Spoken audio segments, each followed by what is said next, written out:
പണ്ട് മുതലേ നമ്മുടെയൊക്കെ വീടുകളിൽ തലമുറകളായി ഇടം പിടിച്ചൊരു ലേപനമുണ്ട്.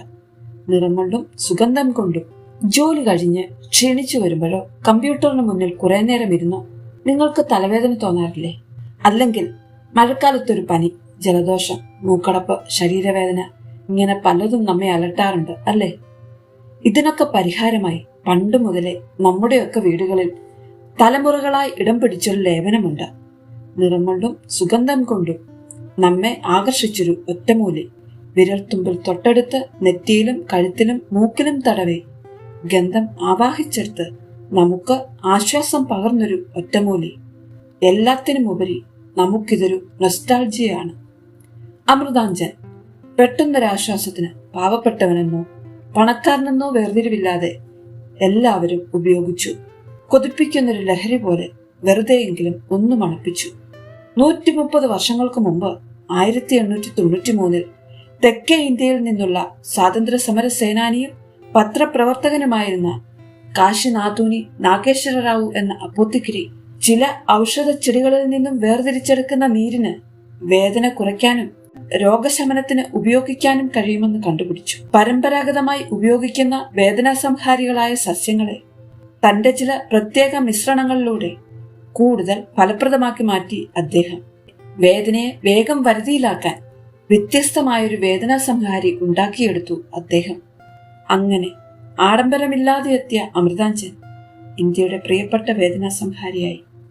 എന്നാൽ കെമിക്കലുകളില്ലാത്ത പ്രകൃതിദത്ത ചേരുവകൾ ഉള്ള വേദനാസംഹാരി എന്ന പരസ്യവാചകമൊന്നും അമൃതാഞ്ജനെ തുണച്ചില്ല. പരസ്യങ്ങൾക്ക് വലിയ പ്രസക്തിയില്ലാതിരുന്ന, പ്രചാരമില്ലാതിരുന്ന കാലഘട്ടം. ഒരു ചെറിയ കുപ്പിയിൽ മരുന്ന് നിറച്ച് ആൾക്കൂട്ടങ്ങളും സമ്മേളനങ്ങളും നടക്കുന്ന സ്ഥലങ്ങളും കയറിയിറങ്ങി അദ്ദേഹം നേരിട്ട് സൗജന്യ വിതരണം നടത്തി. സാമ്പിൾ മരുന്ന് ഉപയോഗിച്ചവർ അമൃതാഞ്ജൻ എന്ന മരുന്ന് അന്വേഷിച്ചു തുടങ്ങി.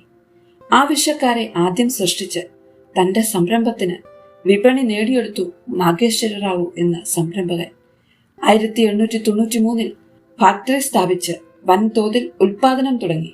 അമൃതാഞ്ജൻ എന്ന വേദനാ സംഹാരി മുംബൈയിൽ ചൂടപ്പം പോലെ വിറ്റഴിഞ്ഞു. തലവേദനയ്ക്കുള്ള അത്ഭുത മരുന്നായി വൻ പ്രചാരം നേടി. 10 അണയ്ക്ക് വിറ്റു തുടങ്ങിയ അമൃതാഞ്ജൻ നാഗേശ്വര റാവുവിനെ ലക്ഷാധിപതിയാക്കി. ചെറിയ കാശിന് ഒരു കുടുംബത്തിന് മുഴുവൻ അമൃത് പോലെ ആശ്വാസം നൽകാൻ ഇതിന് കഴിഞ്ഞു. താങ്ങാവുന്ന വിലയും നല്ല ഫലവും കാരണം അമൃതാഞ്ജൻ ജനകീയമായി. 1914 കമ്പനിയുടെ ഓഫീസ് മദ്രാസിലേക്ക് മാറ്റി. 1936 അമൃതാഞ്ജൻ ഒരു പബ്ലിക് ലിമിറ്റഡ് കമ്പനിയായി മാറി.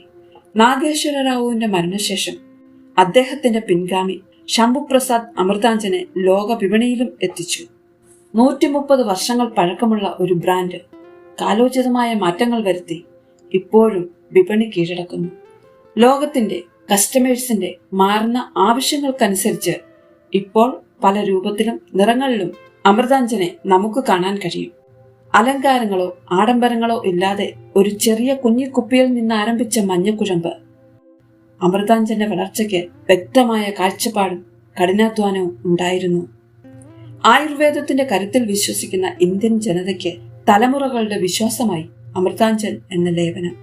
അമൃതാഞ്ജന്റെ ഗന്ധം ഇന്നും പലർക്കും ഒരു ലഹരിയാണ്. സുഹൃത്തുക്കളെ, ഒരു തലവേദന വരുമ്പോൾ ഓടിപ്പോയി ഗുളിക കഴിക്കുന്നതിന് പകരം ഇതൊന്ന് ട്രൈ ചെയ്തു. ഇതുപയോഗിച്ചിട്ടുള്ളവർ, ഇപ്പോഴും കൈവശമുള്ളവർ കമന്റ് ഇടണേ. അമൃതാഞ്ജന്റെ ഗന്ധവും നിറങ്ങളും നിങ്ങൾക്കിഷ്ടമായതുപോലെ എൻ്റെ ഈ വീഡിയോയും ഇഷ്ടമായെങ്കിൽ ദയവായി ലൈക്കും കമന്റും സബ്സ്ക്രൈബും ചെയ്യുക, ഷെയറും ചെയ്യണേ. Thank you. എല്ലാവർക്കും നല്ലൊരു ദിനം ആശംസിക്കുന്നു.